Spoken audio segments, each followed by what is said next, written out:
nangyari? Anong naalala nila? Habang ang isang grupo ng mga guro na biktima rin ng kaguluhan, sumayaw at nag-laughter yoga therapy.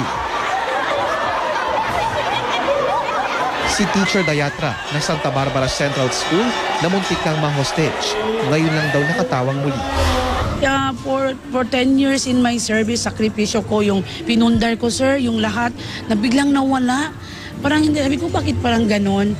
Pero okay lang, tanggap ko na ganon na yung nangyari, sir. Pero parang mahirap din ba, sir? Parang hindi ko ma-explain. Baka magiging mapagkakamala ng mga taong tinuturo natin sa kanila, lalayo sila sa problema, tatakasan nila. Hindi po ganon. Kaya natin sila pinatatawa para ma-relax sila. Kasi hindi na nga sila makatawa.